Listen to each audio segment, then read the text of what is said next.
주의 말씀 함께 보겠습니다. 마태복음 6장 5절에서 8절입니다. 한 절씩 기도하겠습니다.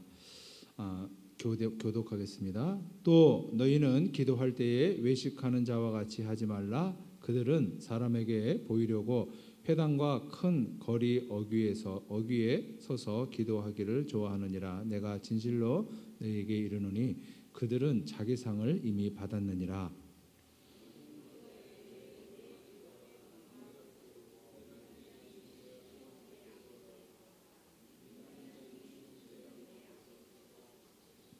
또 기도할 때에 이방인과 같이 중언부언하지 말라. 그들은 말을 많이 하여야 들으실 줄 생각하느니라.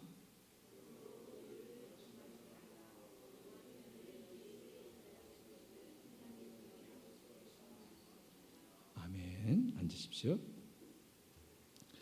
예수님께서는 바리새인들이 기도하는 모습을 한마디로 외식이라고 하셨습니다. 지난주에 자세하게 말씀을 드린 것처럼 외식이라는 말의 뜻은 가면을 쓰고 연극을 한다, 그런 뜻이에요. 고대 히랍의 사람들은 연극을 할 때 가면을 쓰고 연극을 했습니다. 가령 왕을 연기하는 배우는 왕의 가면을 쓰고 왕의 옷을 입고 왕의 목소리를 흉내내고 왕의 손짓과 몸짓과 걸음걸이 등 제스처를 흉내냅니다. 그러면 청중들은 환호하지요. 그런데 이 왕을 연기하는 이 배우는 왕보다도 더 왕 같을 수 있지만, 그러나 그 사람은 왕을 연기하는 배우일 뿐 왕은 아닌 것이죠.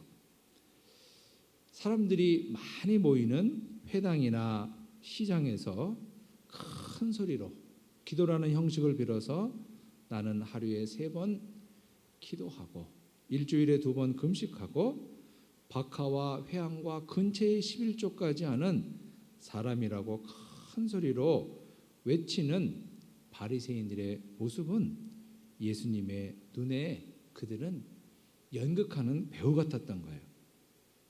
그래서 예수님은 그들을 향해서 저들은 이미 자기 상을 받았다, 이렇게 말씀하시는 거죠.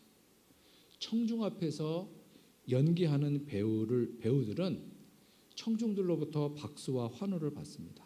마치 그런 것처럼 회당이나 시장 바닥에서 사람들이 많이 모이는 곳에서 기도를 통해 자기를 홍보하는 이 바리새인들을 향해서 사람들은 감탄합니다.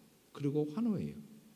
그런데 예수님은 바로 바리새인들이 그렇게 시장에서 회당에서 다른 사람들에게 환호와 감탄을 받으며 기도하는 그것, 그래서 그 기도를 통해서 환호와 감탄이 쏟아지는데 바로 그것이 그들에게 주어진 상급이라는 거예요. 그러므로 하나님께서는 그들에게 주실 상급이 없다는 거죠.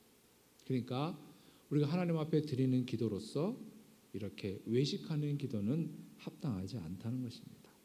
예수께서 이런 바리새인의 외식하는 기도와 더불어서 또 하나 지적하시는 기도가 있는데 중언부언하는 기도예요. 중언부언한다는 말의 뜻은 말을 더듬는다는 뜻이죠. 그러니까 보통 사람들은 잘 알아듣지 못하는 말을 계속해서 반복하는 걸 말해요. 그러니까 이 이방 종교를 믿는 사람들은 자기들의 성전에 앉아서 다른 사람들은 무슨 소리인지 잘 모르는 소리를 계속 중얼거리면서 반복을 해요.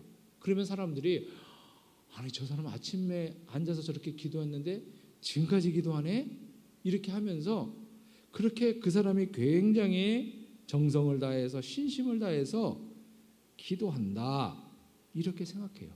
그러면 사람들은 저 사람이 저렇게 정성을 다해서 오랫동안 기도하기 때문에 저 사람이 믿는 신이 들어줄 것이다, 이렇게 생각한다는 거예요.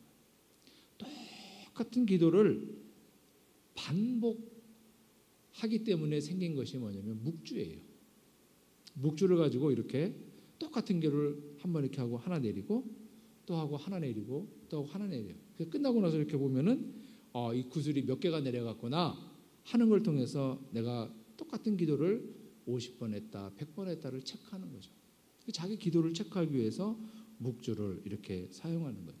내가 이 기도를 50번을 했고 100번을 했기 때문에 내가 굉장히 만족스럽고, 그렇기 때문에 신이 내 기도를 응답해 주실 것이다, 이렇게 생각하는 고대 근동에 이방 종교를 믿는 사람들이 많았다는 거예요. 이런 영향을 받아서 유대인들 중에서도 많은 사람들이 이렇게 중언부언, 한 소리 또 하고 무슨 소리인지 모를 소리 자꾸만 하는 그런 사람들이 있었다는 거예요.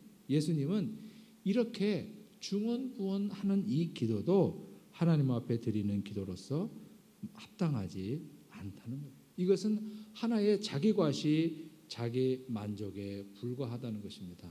하나님은 이렇게 외식하는 기도, 하나님을 의식하지 않고 사람을 의식하는 외식하는 기도, 그리고 중언부언하는 기도, 이것은 하나님 앞에 드릴 기도로서 합당치 않다 하는 거예요. 그렇다면 하나님께서는 어떤 기도를 원하시는가?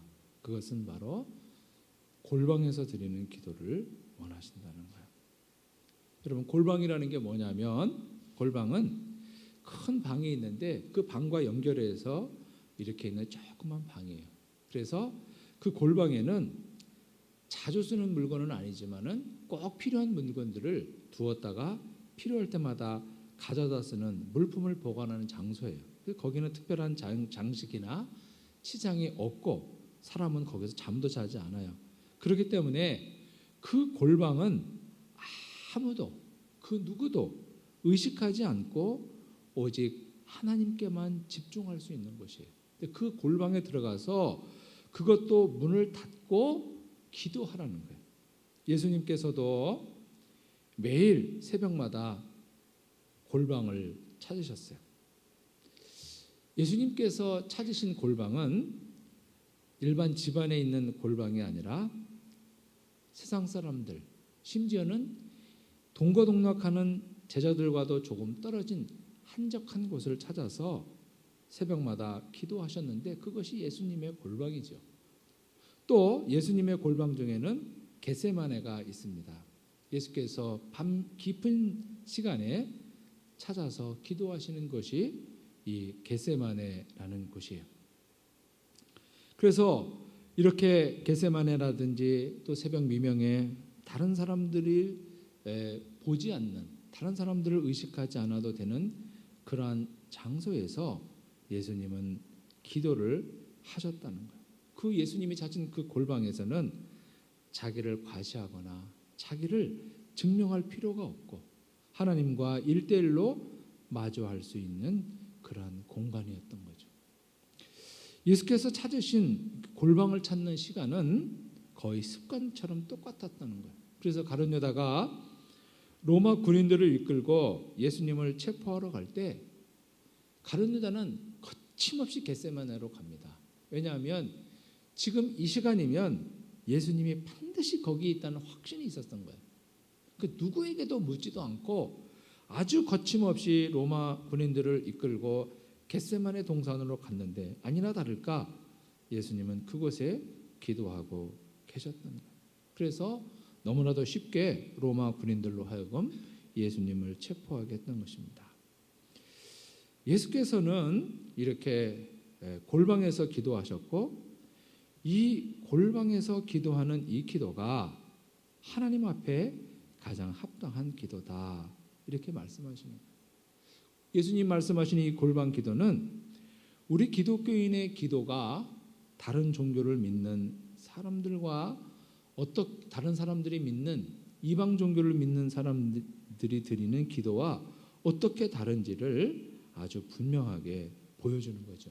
여러분, 보통 다른 종교를 믿는 사람들 기도라 그러면 뭘 말하냐면 내가 원하는 것을 신에게 일방적으로 아뢰는 것이라고 생각해요.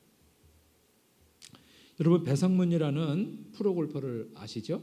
2013년 PGA 챔피언십에서 우승한 선수인데, 이 배상문 선수가 2011년 PGA 투어 자격시험에 합격을 하고 인터뷰를 했는데, 그 사람이 뭐라고 인터뷰에 대답을 하냐면은 우리 어머니의 기도 덕분에 합격했습니다. 이래요.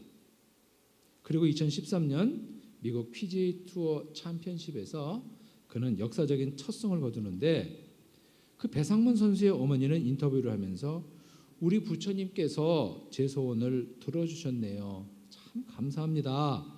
이렇게 대답을 하고 배상문 선수는 제가 미국에서 경기하는 그 시간은 한국의 새벽인데 어머니께서 새벽마다 절에 가서 지극정성으로 부처님께 기도를 드려서 그 부처님의 가피를 입어 경기를 잘 할 수 있었습니다. 그래요. 가피라는 것은 기독교 용어로 바꾸면 은혜, 은총 이런 뜻이죠. 이렇게 소원을 비는 바, 내가 원하는 바를 신에게 아뢰는 기도, 이것은 기독교의 전유물이 아닙니다. 이런 기도가 없는 종교는 없어요. 그래서 한국에서 수능이 있는 날은 정말 기가 막힌 현상이 벌어지는데 그날은 전국에 있는 사찰은 사찰대로 사람으로 가득하고 교회는 교회대로 성당은 성당대로 무당집은 무당집대로 부모님들로 가득해요. 특별히 어머니들이 그날은 그 절이면 절, 성당이면 성당, 뭐 교회면 교회, 무당집이면 무당집 그런 데 가서 꼼짝도 하지 않고 어떤 분은 먹지도 않고 자녀를 위해서 자기의 정성을 모아서 이렇게 기도를 합니다. 여러분 이런 면에서 생각해 보면 우리 기독교의 기도와 다른 종교의 기도는 별로 차이가 없는 것 같아요. 모든 종교가 추구하는 기도의 목적이 이런 것이라면 사실 기도의 장소나 형식은 중요하지 않아요. 어디서 기도하든 회당에서 기도하든 시장에서 기도하든 아무도 없는 골방에서 기도하든 그것은 중요하지도 않고 심지어는 누구에게 기도하느냐도 중요하지 않아요. 부처님께 기도하든 하나님께 기도 아무 상관도 없어요. 중요한 것은 꽁 잡는 게 매라고 누가 용하냐 이게 중요한 거예요. 그런데 복음서에 나타난 예수님의 행적을 보면 예수님은 늘 습관처럼 한적한 곳을 찾으셨습니다. 새벽 미명에. 예수님의 그 한적한 곳은 상황에 따라서 산이 되기도 했고 아니면 다른 사람들이 보이지 않는 들이 되기도 했습니다. 예수님께서는 늘 그렇게 한적한 곳에 새벽 미명에 아무도 의식하지 않아도 되고 누구를 증명하지도 않아도 되는 그 시간에 기도하셨어요. 예수님의 기도는 단순히 예수님의 소원을 아뢰는 것은 아니에요. 예수님께서 그 많은 기도 시간을 가진 것은 하나님과 깊이 사귀는 시간을 가진 거예요. 하나님과 일대일로 마주하면서 하나님의 뜻을 배워가고 알아갔던 것입니다. 디모데전서 2장에 보면 사도 바울은 기도를 뭐라고 말하냐면 간구와 기도, 도고와 감사라 그래요. 그러니까 우리 기도 속에는 간구도 있고, 기도도 있고 기도와 간구, 도고와 감사가 있다는 거예요. 네 가지가 있다는 거예요. 그러니까 이 우리가 말하는 기독교에서 말하는 기도 속에는 간구도 있고 기도도 있고 간구도 있고 도고도 있고 감사도 있다는 거예요. 여러분 이 기도라고 하는 것은 pray. 그러니까 우리가 하나님을 예배하고 찬양하면서 하나님의 자리에 올려드리고 말씀을 묵상하고 그의 뜻을 생각하고 하나님의 말씀에 반응하는 것 이게 기도예요.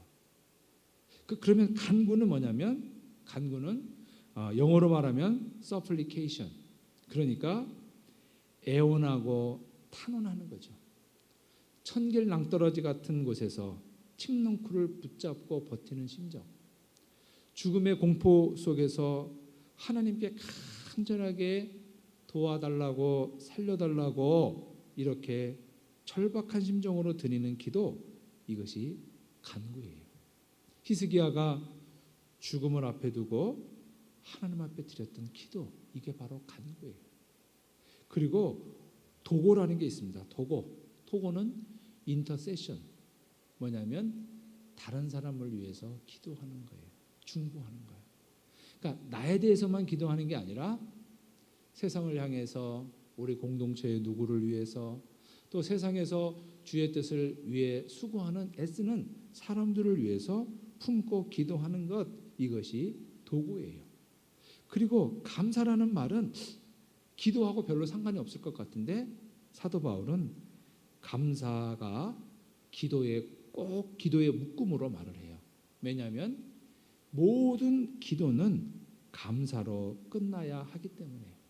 그러니까 기도의 마침표는 감사라는 거예요. 그러니까 기도라고 하는 것은 단순하게 내 소원이 뭡니다 이렇게 막 말하는 거, 일방적으로 말하고 끝나는 게 아니라 기도는 기도도 있고 간구도 있고 도구도 있고 감사도 있다는 거예요. 그러니까 여러분, 우리가 기도를 이렇게 처음에 하면은 사람들을 이렇게 모여 우리 기도합시다 그러면은 어떤 분들은 10분 이상 기도할 수가 없어요. 10분 이상 기도하는 사람은 거의 없어요. 아니 뭘 그렇게 오래 해요? 그러면 그냥 하나님 뭐 우리 식구들 어떻고 저쩌고 끝. 그러면은 대부분 1, 2분 안에 끝납니다. 10분, 20분, 30분 갈 수가 없어요. 왜냐하면 이거는 일방적으로 간구만 하기 때문에 그래요. 그 기도 안에 하나님 앞에 올려드리는 찬양, 하나님 말씀에 대한 묵상, 하나님 말씀에 대한 나의 반응, 하나님을 하나님의 자리로 영화롭게 하는 이 기도도 있어야 되고, 나에게 지금 당장 필요한 것을 간절하게 애원하는 그 간구도 있어야 되고, 내 주변에 누군가를 위해서 기도하는 도구도 있어야 되고, 하나님께서 내게 주신 은총에 대한 감사도 있어야 되기 때문에 이 네 가지를 다 곁들여서 기도하면 기도 시간이 길어질 수밖에 없는 것이죠. 그래서 헬린 아우엔이라는 사람은 기도를 뭐라고 말했냐면 누구의 방해도 받지 않고 예수님과 한적한 시간을 보내는 것이다. 그래요. 이게 기도라는 거예요. 그렇기 때문에 이 헬린 아우엔의 기도의 정의 속에는 기도도 있고 간구도 있고 도구도 있고 감사도 있는 것이죠. 그래서 우리가 기도할 때는 언제든지 이 순서대로 해야 돼요. 그냥 간구로만 끝나면은 이방 종교와 별 다를 것이 없는 거예요. 그러니까 하나님 앞에 먼저 내가 기도하고, 그래서 하나님 감사합니다. 그러면서 하나님 앞에 기도해서 하나님을 하나님의 자리로 올려드리고 그를 찬양하고 그를 높여드리고 그분의 말씀에 반응하고, 그러다 보면 내가 간구할 시간에 보면 내 문제가 그렇게 중요한 문제가 아닌 게 돼요. 처음에 내가 하나님 앞에 나왔을 때 내 문제가 무지하게 중요한 것 같은데 기도하는 이 시간을 통해서 나의 간구가 줄어들어요. 그리고 나의 간구를 끝난 다음에는 다른 일을 위한 도구, 그리고 하나님께서 베푸신 은총에 대한 감사로 기도를 마무리하는 것이죠. 여러분, 우리가 이렇게 기도를 하다 보면 이 기도 속에서 나만의 비밀 같은 것이 생겨나요. 그래서 내가 기도하는 모습을 다른 사람들에게 보여줄 수 없게 되는 거죠. 여러분, 우리가 초등학교 다닐 때 그림 일기를 쓰잖아요. 근데 우리가 초등학교 다닐 때 그림 일기를 쓴 것을 누가 봐도 그건 상관없죠. 근데 중고등학교 때는 어때요? 중고등학교 다닐 때 내 일기를 누군가가 본다. 못 견디는 거죠. 그래서 중고등학교 다니는 아이들, 여자아이들 같은 경우는 자물쇠를 잠가놓자. 자기 일기를 못 보게 해요. 근데 누군가가 엄마나 이모가 자기 일기를 보고 누구에게 막 얘기한다. 그럼 못 견디는 거예요. 거기 대단한 비밀은 없지만 다른 사람이 알면 안 되는 나만의 쑥스러운 것이 있기 때문에 그걸 감춰놓는 거예요. 그렇기 때문에 기도는 바로 그런 거라는 거예요. 여러분, 우리가 연애할 때 연애 편지를 주고받잖아요. 근데 자기가 받은 연애 편지를 다른 사람한테 막 보여주는 사람이 있나요? 안 보여주죠. 부모 형제에게도 보여줄 수 없는 거죠. 나만 갖고 있는 거지. 왜냐하면 거기에는 지극히 개인적인 게 있기 때문에 그래요. 우리가 하나님 앞에 간구하기 전에 기도하면서 주님, 저는 이렇게 허물이 많습니다. 저의 약점은 이렇습니다. 저는 요즘에 이런 문제를 갖고 고민합니다. 이런 문제를 갖고 아파합니다. 이런 기도를 내가 드릴 때 그걸 다른 사람이 쭉 보게 할 수는 없는 거 아니에요. 그렇기 때문에 내 기도는 골방에서 하게 된다는 것이죠. 여러분, 하나님은 우리의 필요를 이미 다 아시고 우리의 필요를 채워주시는 분입니다. 이렇게 말하면 어떤 분들은 그러면 기도할 필요 없네요? 그래요. 하나님이 다 알고 다 채워주는데 뭐 하려고 기도를 해요? 이렇게 돼요. 근데 바로 이런 질문은 기도를 간구라고 하는 그 면에서만 생각하기 때문에 그렇습니다. 기도는 간구만 있는 것이 아닌 거죠. 앞서 말씀드린 것처럼 이 간구라고 하는 것은 기도의 4가지 요소 중에 한 가지에 불과해요. 웨스트민스터 소요리 문답 제1장 1번에 보면 인간의 제일 되는 목적이 무엇이냐? 그 정답은 무엇이냐면 사람의 제일 되는 목적은 하나님을 영화롭게 하고 영원토록 그를 즐거워하는 것이다. 이렇게 되어 있습니다. 하나님께서 사람을 만드신 목적은 사람과 깊은 사귐을 갖고 그 안에서 기쁨을 얻기 위해서 사람을 만드셨다는 거예요. 우리가 기도를 통해서 하나님과 교제하고 하나님의 뜻을 묻고 하나님의 뜻을 이해하고 하나님의 뜻에 내 의지를 순종하는 것, 이것이 기도의 가장 중요한 부분인데 하나님은 이 과정을 굉장히 기뻐하신다는 것입니다. 여러분, 우리 부모님들이 자녀와 함께 있는 거 굉장히 좋지요? 저 집에서 소파에 앉아서 TV를 보고 있으면 우리 아이가 제가 앉아 있는 데서 무릎을 베고 누워 있어요. 그러면서 정확히 아무 말도 안 하고 핸드폰 보고 있어도 저는 기분이 좋아. 아이 머리도 쓰다듬어 주고 손도 잡아주고 그게 저는 굉장히 좋거든요. 부모가 그렇다는 거예요. 제가 양로원을 신방해 보면요, 양로원 신방하면은 양로원 그 엘리베이터가 있는데 엘리베이터에서 몇 층에 내리든지 엘리베이터 앞에는 할머니 할아버지들이 휠체어를 타고 10명도 넘게 그 엘리베이터 앞에 와 있어요. 그래서 내리다 보면 당황스러워요. 그래서 엘리베이터를 내려보면 거기 할머니 할아버지들이 그 휠체어에 앉아갖고 내리는 사람 다 쳐다봐요. 자기 아들 딸을 기다리는 거예요. 전 처음에 잘 몰랐어요. 왜 저러는지. 근데 어떤 할머니는 어제 아들이 다녀갔는데 그 다음날 또 와서 그래. 잊어버리는 거죠. 근데 아들과 함께 있는 시간, 딸과 함께 있는 그 시간이 너무 좋으니까 그 시간을 기다리고 또 기다리는 거예요. 그 제가 이 양로원에 가서 뭐 7층에 내리든 5층에 내리든 어느 층에 내리든지 할머니 할아버지 수북하게 이렇게 계셔요. 근데 그분들은 자기 자녀를 기다리는 거예요. 하나님도 그렇다는 거죠. 우리가 가장 낮고 가난한 심령으로 하나님 앞에 나와서 하나님, 저는 이렇습니다. 요즘에 저 이런 것 때문에 마음이 아프고 이런 것 때문에 속상합니다. 어떻게 할까요? 하나님은 우리가 그렇게 하는 것을 좋아한다는 거예요. 여러분, 기도하면 가장 떠오르는 인물이 조지 뮬러라는 사람 아닙니까? 이 조지 뮬러라는 사람은 5만 번의 기도를 응답받았대요.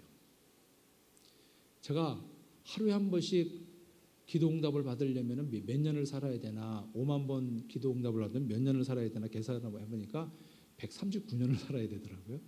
그러니까 이 조지 뮬러라는 사람은 하루에도 몇 번씩 기도 응답을 받았다는 거죠. 그러니까 조지 뮬러는 10살이 되기 전에 이미 부모님의 돈을 상습적으로 훔쳤던 사람이고 19살 때가 될 때는 이미 술에 쩔어 사는 방탕한 삶을 살아서 감옥에도 가고 아주 무서운 질병에도 걸려 죽음의 위기에 처했던 사람입니다. 그런 그가 우연한 기회에 기도 모임에 참석하게 돼요. 그 뮬러는 그렇게 기도를 안 이후에 66년 동안 정부나 어떤 기관으로부터 도움을 받지 않은 채 2,000명의 고아들에게 매일 세끼의 식사를 제공했다는 거예요. 그래서 이 조지 뮬러의 별명이 뭐냐면 고아들의 아버지입니다.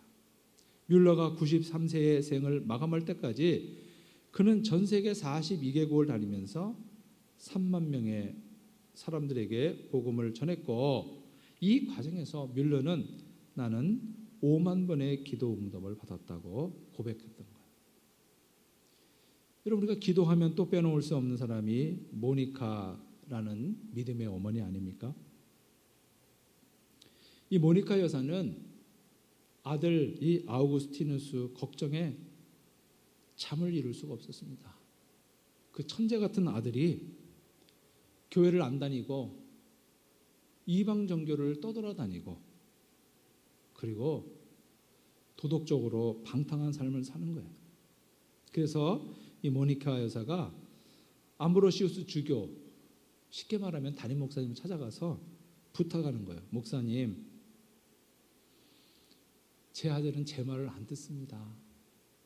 제가 무슨 말을 해도 말을 안 듣습니다. 목사님께서 한마디만 권면 좀 해주십시오. 이렇게 얘기했어요. 그랬더니 암브로스 주교가 뭐라 그러냐면, 당신의 아들은 지금 너무 교만해서 누가 무슨 말을 해도 듣지 않을 것입니다.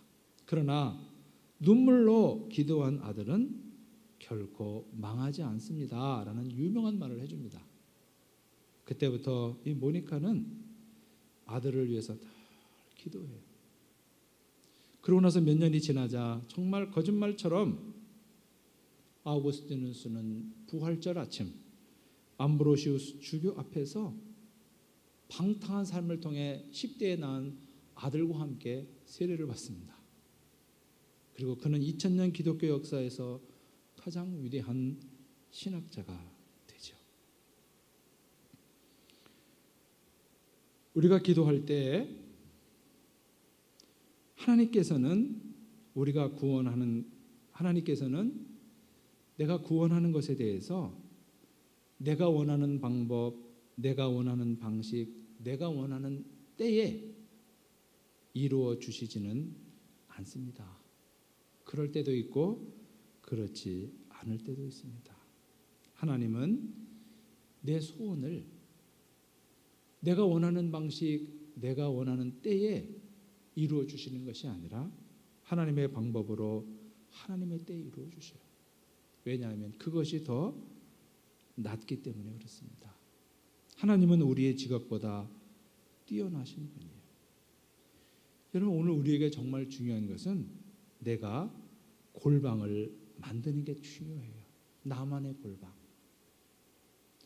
그러니까 나만의 골방이라고 하는 것은 누구에게도 방해받지 않고 누구도 의식하지 않아도 되는 시간. 그 장소를 내가 소유하고 있어야 돼요. 그래서 그 시간 그 장소에서는 전화기도 끄고, 그래서 하나님께만 집중할 수 있는 그 시간, 그 나의 골방이 꼭 필요하다는 거예요. 내가 나만의 골방에서 하나님 앞에 나가 하나님의 뜻을 묻고 이해하고 말씀하시는 하나님, 성경을 통해 말씀하시는 그 하나님 앞에 반응하는 것, 그것이 정말 중요한 기도죠. 여러분, 우리가 성경이 없다면 기도는 기도가 아니라 독백일 거예요. 그냥 허공에다 대고 외치는 나의 독백일 거예요. 그러나 말씀하시는 하나님 앞에서 내가 반응하는 것이기 때문에 그것은 독백이 아니라 기도가 되고 대화가 되는 거죠. 여러분, 조지 밀러가 어떤 근거로 5만 번의 기도를 응답받았다고 말했는지는 모르지만 우리가 잘 생각해 보면 5만 번의 기도 응답을 받는 것은 조지 밀러만의 전유물이 아닙니다. 우리가 내가 내 기도에 대해서 정확하게 적어놓고 비교하고 적어놓고 비교한다면 우리 모두도 5만 번의 그 이상의 기도를 응답받았을 겁니다. 우리가 나만의 골방에 나가서 다른 사람 의식하지 않고 다른 사람 보이지 않고 오직 하나님만 보고 하나님 앞에서 1대1로 나가서 나의 슬픔도 나의 아픔도 내 절망도 내 눈물도 내 좌절도 하나님 앞에 아뢰는다면 하나님은 분명히 위로하실 것입니다. 그래서 나만의 골방이 꼭 필요합니다. 나만의 골방. 그 나만의 골방에서 내 하나님과 내가 다른 사람은 알지 못하는 나와 하나님과의 관계를 쌓아가고 만들어가고 그의 뜻을 이해하고 그의 뜻에 나를 순종시켜가는 이것이 우리 골방 속에서 반드시 이루어져야 할 것입니다. 여러분, 그렇다면 분명히 우리의 삶의 지금은 훨씬 가벼워질 것입니다. 그리고 다른 사람들은 알 수 없는, 다른 사람은 상상할 수 없는 하나님이 주시는 기쁨이 우리의 삶 속에 풍성할 것입니다. 하나님은 어쩌면 이미 나의 골방에서 나를 만나기 위해 기다리시는 거죠. 그 하나님이 기다리시는 나만의 골방 속으로 들어가서 하나님을 만나고, 그래서 우리의 삶의 짐이 가벼워지는 기적과 우리의 기쁨이 풍성해지는 그 은혜를 누리는 우리 공동체가 되시기를 축복합니다. 참으로 좋으신 하나님, 주님의 은혜를 감사합니다. 주님, 하나님이 기다리시는 나의 골방으로 이제 나갈 수 있도록 은혜를 허락하여 주옵소서. 우리의 필요를 미리 아시고 채워주시는 그 거룩하신 하나님 앞에 나가서 나의 슬픔도 아픔도 좌절도 절망도 눈물도 내려놓게 하시고 세상 그 어디에서도 채울 수 없는 하나님의 위로가 풍성할 수 있도록 은혜를 베풀어 주옵소서. 날마다 지고 가는 무거운 삶의 짐들이 골방의 기도를 통해서 가벼워지게 하시고 다른 사람은 줄 수 없고 알 수 없는, 상상할 수도 없는 큰 기쁨이 풍성한 그 은혜와 그 은총을 누리게 하여 주옵소서. 예수님의 이름으로 기도하옵나이다. 아멘.